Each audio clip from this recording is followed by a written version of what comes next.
Okay. All right, guys. Hey, good morning. I'm back. Okay. All right, guys. Hey, Turn the volume off on good that. morning. I'm back. Okay. So, I only have it on the TV so I can kind of see what I'm shooting and see what's going on as far as chat room or whatever. So anybody who joins us can come on into the chat room and see what we're doing here. So the purpose of this video this morning is to cover a Southern staple. And that breakfast Southern staple is biscuits and gravy, guys. Any good Southerner with his salt knows how to make biscuits and gravy. And real true Southerners, hang on, I'm looking for my ashtray. Real true Southerners, they would never use canned biscuits. Unfortunately, I'm old and lazy, so to start off with, we are using, we'll pull this out of the refrigerator here, good old Pillsbury canned Grand's biscuits, okay? You know, we're doing the easy peasy thing. So, I have already taken the liberty of cracking that tube open and busting them biscuits out, and we've got them here, and I've got the oven preheated to about 350, and we're going to toss these in while we make our sausage gravy. Okay, so that's in there, and that's going. And so now I'm going to off camera here for just a second. Oh, and here I am. I'm back. There's my smiling face. Okay.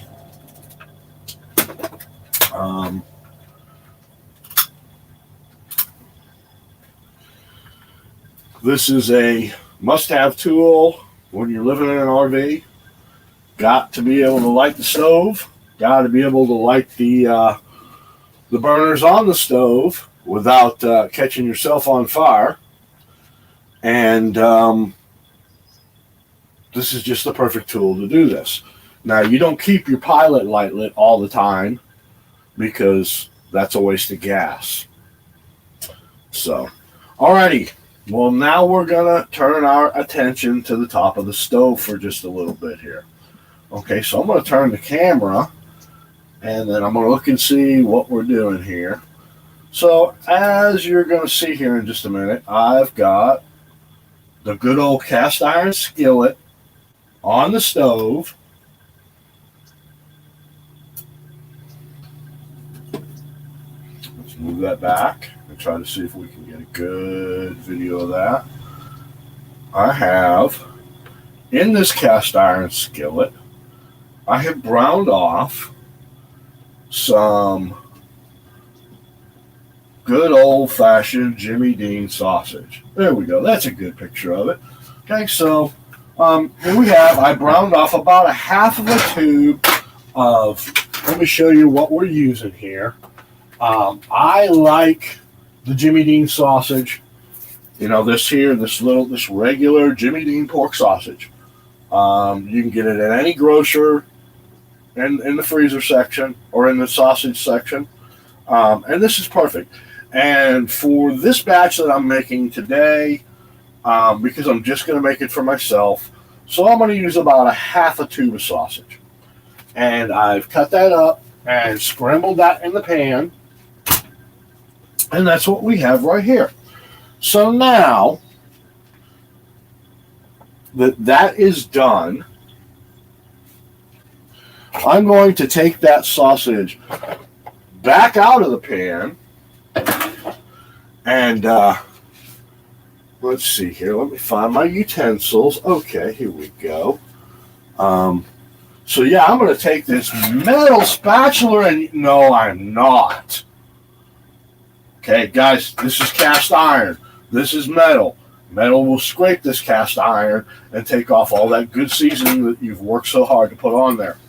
So we're going to take our good old-fashioned wooden spoon because that's not going to scratch this metal and ruin this pan. But so what I basically tried to do is I've rendered this sausage down to get a little bit of the grease out of it. Okay, and that's what you want. You know, grease is, I know we all talk about our cholesterol and we worry about our health and everything, but you know what? If you're eating biscuits and gravy, you're not doing it on a regular basis. And guys, you gotta have that oil because you cannot make the main ingredient to make a good Southern sausage gravy without oil. Oil is your best friend in this. Now, this sausage is very lean, so it doesn't release a lot of grease. So that creates a problem, but we can solve that problem really quick. So here's what we're going to do. We're going to go into the little kitchen cupboard here, and we're going to pull out the next best thing, which is butter, guys. Butter. Okay, butter is an oil. So I'm going to take and I'm going to slice off about 2 tablespoons, roughly, of this nice, good, artery-clogging butter. Not margarine. You guys don't want to use margarine, trust me. And we're going to get that fire going again. Start getting this pan heated up.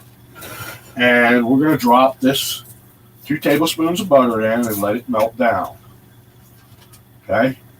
Drop that in the pan just like that. And it's going to do its thing.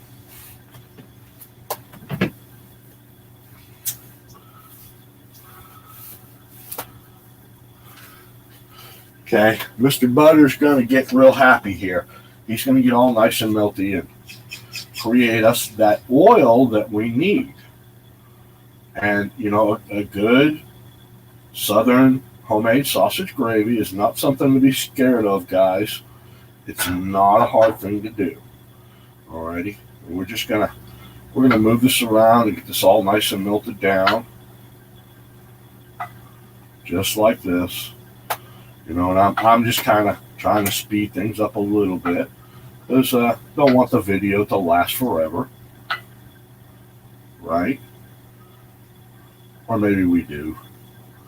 You know, guys, I've missed y'all, and I'm sorry. I've kind of had some life challenges and some other struggles. So I've been on a little bit of a hiatus. Those of y'all out there that know me, you kind of are aware of the things that are going on in my life. We all face these stuff, you know. And hopefully, by the grace of God, we move on and we move past and things get better in life. And I hope that for everybody out there. Okay? Alrighty, so now we got our butter nice and melted down. Well, what's the next step? Well, we do what they call a Cajun roux. That's, you know, the basic, that's your thickener, everything. That's the basics of a good Southern sausage cream gravy.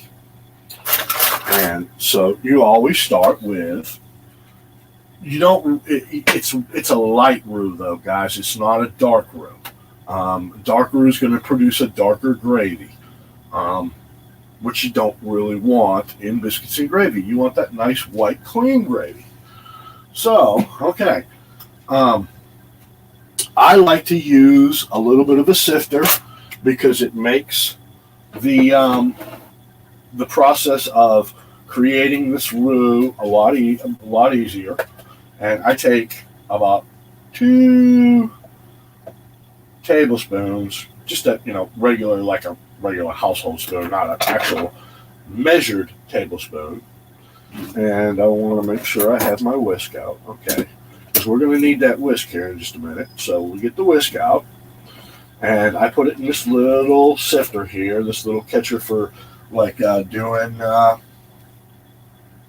lemons and stuff. It's perfect. You squeeze your juice in here and it catches the seeds. But this also works as a sifter. So we take that sifter and we're going to just bump it lightly so it sifts that flour, and we're going to add that flour, that 2 tablespoons, and I'm going to look and see what it looks like when I'm, kind of got it cooked down a little bit. We're not going to cook this a really long time. 2 tablespoons, maybe just a little more, just for good measure. This is something that, guys, I can't tell you a real measurement. You just got to kind of do it by eyeball. And you'll get, this is one of those recipes that the more you make it, first of all, the more your family's going to love you. And because this is definitely a dish of love, and the better you're going to get at it. So we're going to just let that start to cook just a little bit.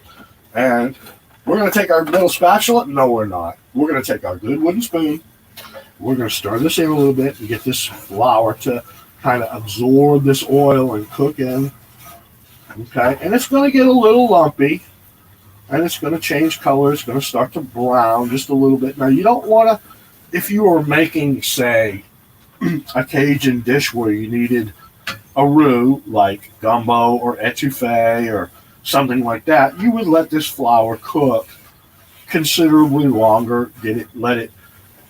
It would almost, see how it's lumped in the pan right now. Well, you're going to keep stirring it and moving it around, letting it cook down a little bit, and those oils will come back out of that flour, and it'll start to darken and change color, and that's going to give you that nice, wonderful brown, nutty taste for your gumbos and your etouffees and stuff like that. But we're not going to let it go that far. We're just going to do that. That flour it's got that grease incorporated in it real good. Now, what is the next ingredient to biscuits and gravy? Well, gotta have milk. So, you don't just want to pour that milk into that hot pan and let it go, because then you're going to end up with lumpy gravy, and ain't nobody likes lumpy gravy. So, now that that's cooked for just a little bit, and we're starting to get a little bit brown, now I'm going to add this milk. But as I'm adding this milk, I'm also stirring, guys. Stir, stir, stir. You want to break up those lumps, because you don't want what? You don't want lumpy gravy. And you can actually even maybe turn the heat back just a little bit. Cooking in gas makes it a little bit easier. Okay. So now I'm going to take my protected whisk, and I'm going to go through here, and I'm just going to whisk, and I'm going to break up these little bits of flour and goodness and get a little bit of that sausage that's stuck to the bottom of the pan, deglazing, what they call. Okay, so we're going to get that. And I know you're looking at this saying, gee, that's awful runny. That's not going to be a good biscuits and gravy, because that's runny, man. It's just going to run right off. Well, now is where the patience comes. You stir, because you don't want this to lump up. So you keep it moving, keep the love going. And as this heats, this milk is going to change. It's going to solidify, and it's going to start getting thick. It's almost going to come to a boil, maybe not quite, as you see here as I'm stirring. Now, if I wasn't stirring, this would be burning to the bottom of the pan, and it would create a nasty flavor, and we don't want that. But I'm stirring, so I'm keeping that stuff moving, so it's not going to stick to the bottom of the pan. It's getting nice and hot, and that flour is incorporating with the milk. And now, oh, look at what we've got here. Hey, look, see how thick that's getting? Okay, this is a good thing. This is not a bad thing. It's actually starting to thicken up. See, it's bubbling. So it's good and hot. So that is going to get. So I just turned the heat off because it's about the thickness that I like. And now I'm going to take that sausage that I browned earlier, dump it right back in here to this pan because we don't want to miss out on that. We got to give that sausage a good bath. And here we go. And we're mixing that sausage back in with that gravy. And this, the heat is off, so we're not cooking any longer. Now, what happens if this gravy gets too thick? Guys, here's what you're going to do. If it gets thicker than you like it, you want to thin it out a little. You're just going to add a small amount of milk, and that's going to bring it back to life. You know, even like after we eat this, we're going to have, God forbid, but we're going to have gravy left over because you can't make a small pan of biscuits and gravy. So we're going to have some gravy left over and maybe a biscuit or two. So we're going to put this in a container and put it in the refrigerator. And then guess what? Tomorrow morning, we can have biscuits and gravy again. And here's what we're going to do. We're going to put that in that little plastic container, and we're going to add just a little, because it's going to be good and congealed. It's going to be almost like a pudding by then.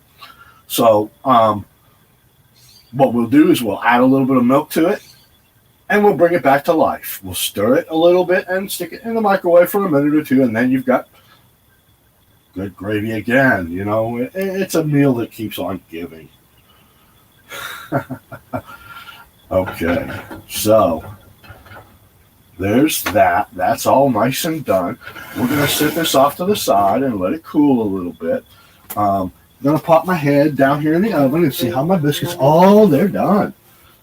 Oh, wow. We actually may even have burnt them just a little bit on the bottom, but, you know, that's what's going to come out. This is I prefer buttermilk biscuits, and Pillsbury puts out a really wonderful little frozen buttermilk biscuit that is almost like what Grandma used to make, you know.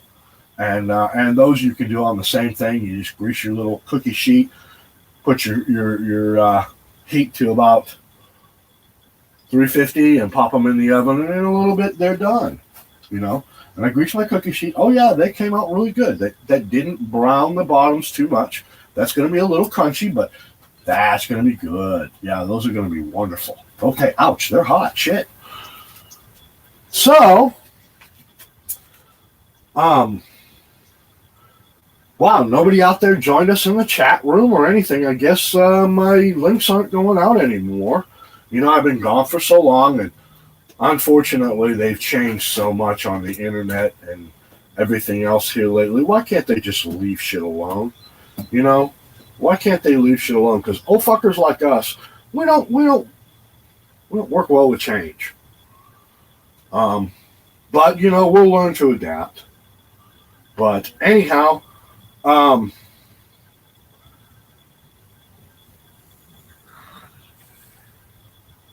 don't know what the hell to say now, guys. So that's the video on biscuits and gravy. I hope y'all enjoyed it. We're gonna try to be a little more social and try to start going back to having fun and doing what we do, and put all this drama behind us. And hopefully that's going to work. So that's where we're at. Don't have anybody in the chat room, so I really don't have any questions to answer. But you know, that'll come in due time. And now we're going to clean up, and Mr. Marty is waiting very patiently at the door. He smells the biscuits and gravy, and he knows Daddy always shares. So, yes, he's going to be a spoiled bulldog. But you know what? He's going to be a happy boy.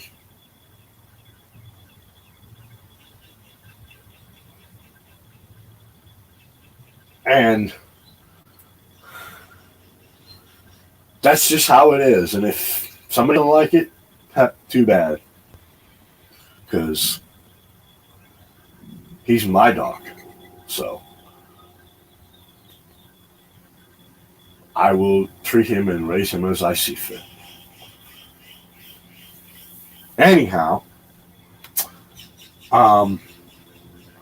that's it. That's all I have for right now, guys.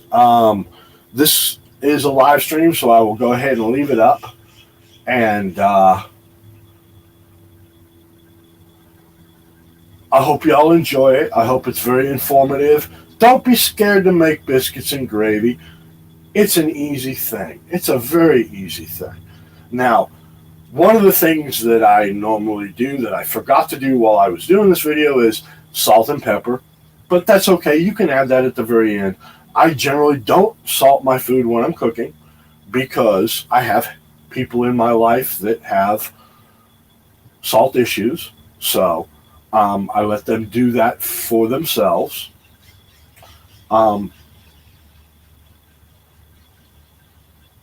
But, normally it's, a light salt, a little pepper, all that needs to be on there.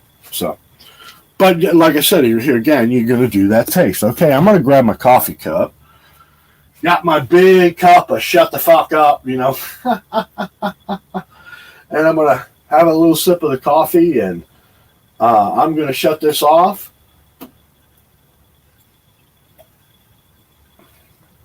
Or at least take it off the webcam and maybe go to the laptop, and I'll hang out for a little bit and see if anybody wants to come in and say hi. Who's there? Hey, Vampire Kisses! How you doing, sweetheart? Haven't seen you in a long time. Hope you're doing well and enjoying time on this wonderful Sunday morning with your family. So, let's see what we're going to do here. Maybe we'll just move the tripod.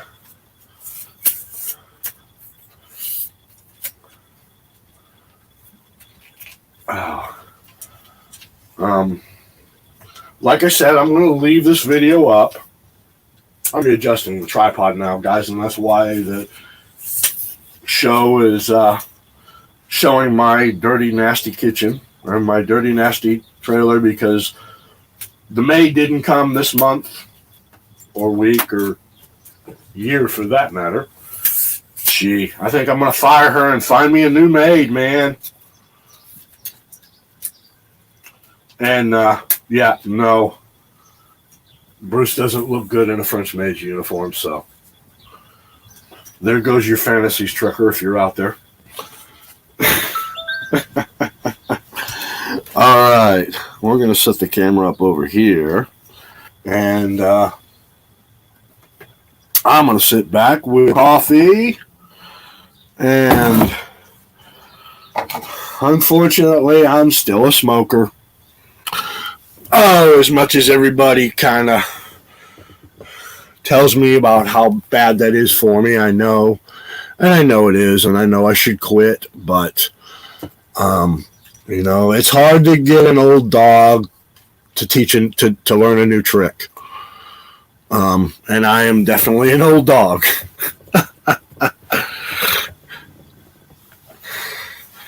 So, I'm looking in the chat room. Let's see how many. It says we got 4 viewers, so we got some trolls out there. Y'all stop in the chat room and say hi. Pop in. Tell me you're here. Let me know you're watching. This will encourage me to do more videos like this. If I know that I have people that enjoy this type of stuff, I love to share. Especially when it comes to cooking. It's, to me, I lost my parents, I guess most of the time at the ages that we do that. I was in my 20s when I lost my dad, and in my early to late 30s when I lost my mom. But, this is how I kind of try to keep their memories alive. Oh, you need a new maid too. Yeah, yeah. I don't know what happened. She just quit coming. You know, of course, maybe it was because I didn't pay her. Oh well. I know how that works. Bitch, we're gonna fire her ass. No. Yeah, I wish I was wealthy enough that I could afford a maid. Unfortunately, I am chief cook and bottle washer. And as you can see, my laundry's piled up in the back over here. The house is in disarray and disorganized because I've just been a lazy ass. Plus, living in such tight quarters, it's real easy for it to get cluttered very quickly. Not necessarily dirty, but cluttered. Um, Being that it's just me, if I keep up with myself, but there are times when we just don't feel like it. So, let's see who's in the chat room. Oh,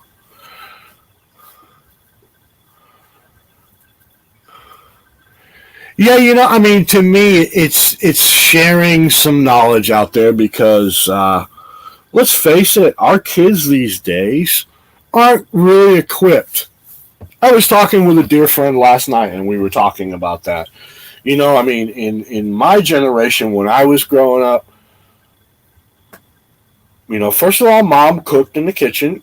We didn't eat fast food or eat out because it was so expensive. So mom was in the kitchen cooking, so we got to look over her shoulder. And then they offered home ec in high school, and actually it was mandatory when I was going to high school. You had to take at least one semester. And actually most of the guys really enjoyed it. The girls not so much, but the guys. But now they don't offer those. And these kids are coming out and they don't have the skills anymore. And then they don't have the family units that cooked like they did in our day. That was slowly going away. Even my generation, it was slowly going away. Moms and dads were finding, because it went from a time of when dad went to work and mom stayed home, and mom was a homemaker and was proud of it,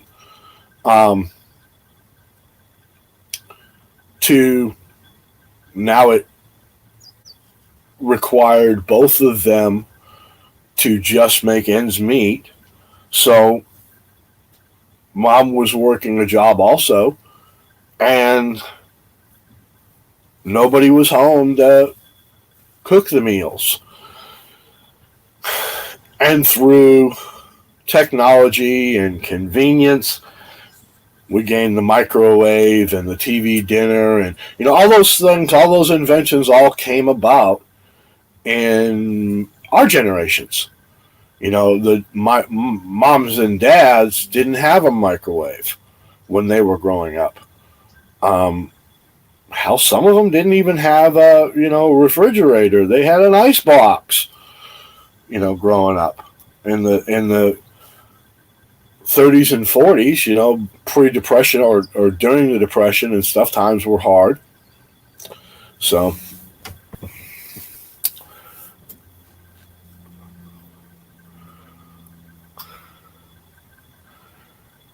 yeah, that's vampires. That's what I live in now. I live in a RV. It's a fifth wheel. Has a bedroom in the front, and then kitchen living room combination here in the back where I'm sitting at now. I have this nice couch that pulls out.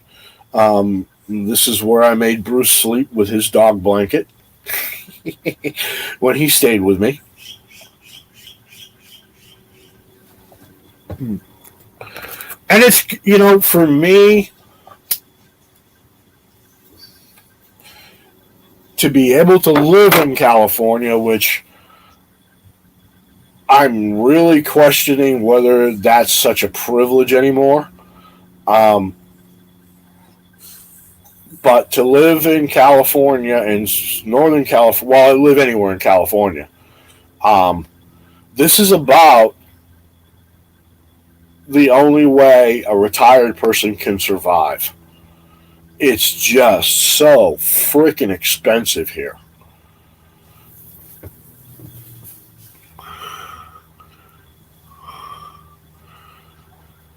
Yeah, but we've let life um, change us from the simpler times, and inflation has made that to where that's an ancient thing of the past anymore. I mean, a even the two parent family now is starting to become a thing of the past. Um,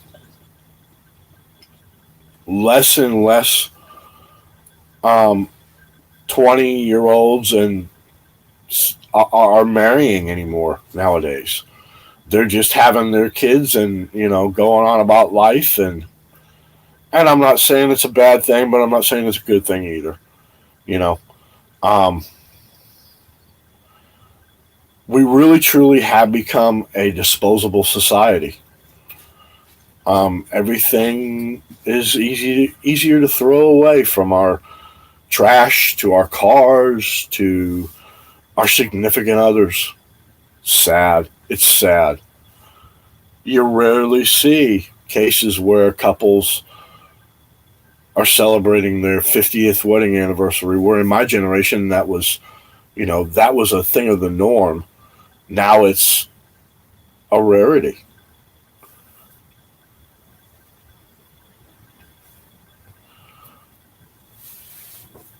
Yep.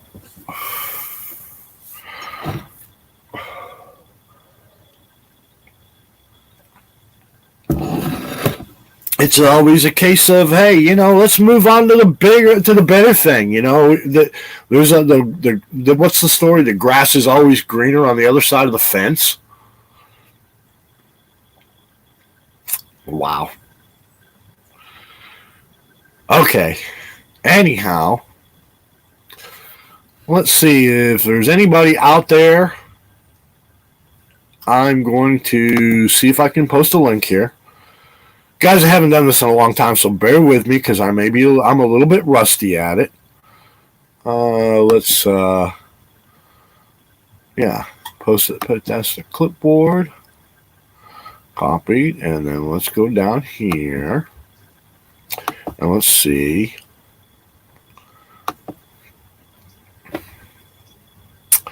If we can't paste.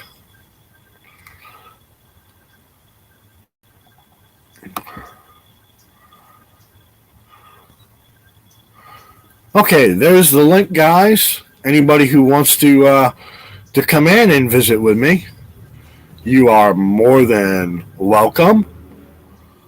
We'll put that up there on the screen. Yeah, I mean, Vampire, I worked all my life. From the time I was 14 years old. I started off, in high school, I always wanted spending money. And though mom and dad loved me and made sure I had the things that I needed, spending money was a luxury. And so if I wanted a new pair of the new, well, I would say new pair of tennis shoes that were the spiffiest whatever. I was never that kind of guy anyhow, but if there was something I wanted, above and beyond the things that I needed, it was up to me to earn them. I bought and paid for my very first automobile, and that came from many summers of walking around the neighborhood with the push mower, and in the fall raking the leaves, and in the winter going out with the snow shovel, and getting after it.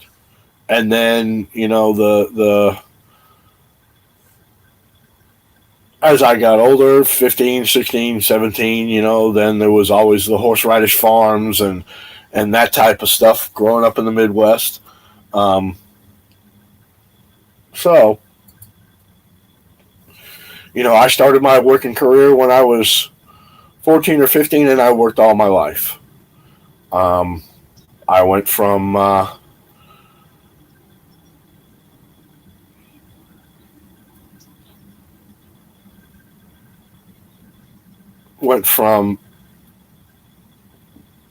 one job to the next, and as I got older, developed more skills, and then when I found out or figured out that the skills that I was developing in just normal life weren't going to be adequate enough to get me where I wanted to be, then I looked into higher education and vocational schools, and that's how I ended up becoming a truck driver, and that provided a very good living for myself and my family for a number of years till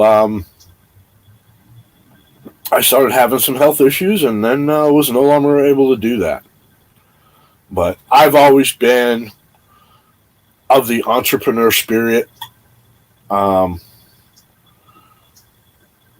and this is the one great thing that I hope never changes in this country. That if um, if you really want it and you truly work hard enough, you can achieve it in this country. This is the greatest nation in the world. Um, it truly is, and I know in the past few years here we've all divided ourselves because of our political views, and Trump this and Trump that, and Biden this and Biden that, and you know what? When it really comes down to it, the great American spirit, it doesn't matter who's in Washington. It doesn't really. Did it really? November or what was January 20th? Or what was the inauguration day? When that inauguration happened, did it really change anything directly in your life? Yeah, gas prices went up a little bit, which made it a little bit more inconvenient. But when it came right down to it, did it really change anything? Was the sky bluer? No, it wasn't. It was the same sky. And that's the thing that we need to remind ourselves. Oh, yep. It's funny. I actually, when I was in elementary school, which we called, if you hear, when I refer to school age days, it's, elementary was first grade through sixth grade where I grew up. And then we had junior high, which was seventh and eighth, and then senior high, which was ninth through 12th. So when I went to junior high, I became an entrepreneurial. I would stop at the little convenience store every morning before I got on the bus to go to school, and I would buy packs of bubble gum and candy bars, etc., etc. And I would take them to junior high with me. And I got to be known as the Candy Man. I guess maybe I was a little bit of a drug dealer then. But, I would sell, I would take a pack of bubble gum that I paid 50 cents for, and there's, 5, 6 pieces in it. Well, I'd sell those for 25 cents a piece, significant markup. And then I would take the profits of that the next day, and that would be, I would buy the bags of chips and have them stashed in my coat or in a trash bag that I'd carry to school and have it in my locker. And, because where we lived at was a rural area, and you couldn't you weren't allowed to leave campus during school hours. So, we were forced with what was in the cafeteria, and that's what you got. And they didn't have vending machines or any of that stuff. So you were a captive audience. And I did that, and I took the profits and turned it back into product the next day, and then by the end of the week, I had a tidy, nice little nest egg, and I would take maybe $5 or $10 to start venture capital for the following week, and the rest of it was my profit. And I did really well. And I was proud of myself. Of course, I got into a lot of trouble for it, but oh well. But that was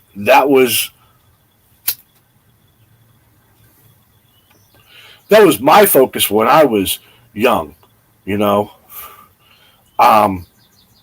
Nowadays, the youngsters' focus is on that next video game, or can I get that higher score? Or it was funny. I have a friend who is a teacher, and was talking with her a week or so ago, and she was talking about, of course, the children are not back in school out here yet, which I think is horrible. But understanding this pandemic and I guess, it is what it has to be. But anyhow, she was talking about an experiment she did in her class one day. Was at the last 5 minutes of class before the class broke for lunch or whatever, or to move on to the next class or whatever. She told her students that, okay, you're going to spend the next 5 minutes talking to each other. And she noticed a phenomenon, I guess now, or what would be considered that to us, to my generation. What did she have when these students all had this freedom to, to talk to each other? What did they do? They got out their laptops, instead of having that personal interaction.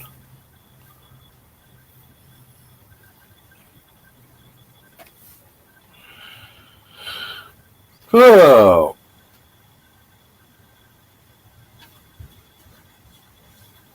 Well, we're down to just 2 viewers, and I'm sure one of them is probably my login to YouTube. But anyhow, I'm going to leave this video up and let everybody who wants to watch it, please feel free, and I hope you enjoy it. I hope that it was instructional for you, and that that you're going to go on to make wonderful things for your family.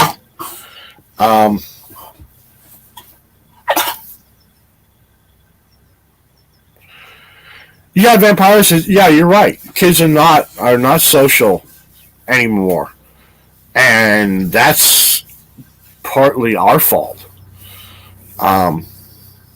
That's partly our fault. Those social skills are taught. It's just like your doggy here, okay? My little Marty here. When he was born, he didn't know how to play with other dogs. He was taught. And now he gets to go to the park every day, and he gets to interact with other dogs. And, when he does a behavior that's not acceptable, he gets schooled.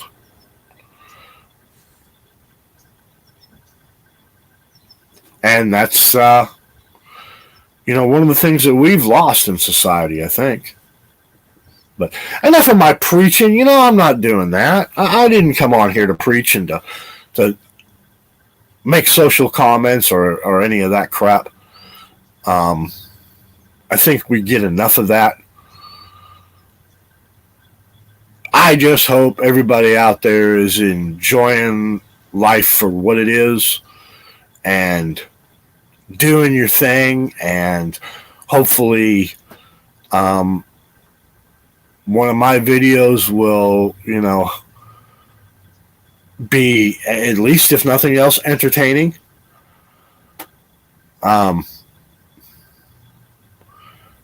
With that being said, we're going to go ahead and get on out of here and fix Mr. Marty some num-nums, and I'm going to have me some biscuits and gravy, and I might even make an egg to throw on top of it, and enjoy the rest of our morning. And then here around, I don't know, probably 1:30, 2 o'clock, we're going to start prepping some chicken wings and make some appetizers for the big game. I enjoyed talking to you, hon, as always. Don't be a stranger. I'm pretty easy to get a hold of, so send me a message from time to time and let me know you're doing fine. Alrighty. Okay, guys, we're going to get on out of here. Y'all have a great, blessed day. Enjoy the big game. More than anything, enjoy being with your loved ones, being around your friends and family, because that's really what matters. Alrighty. And peace out. We'll see you guys later.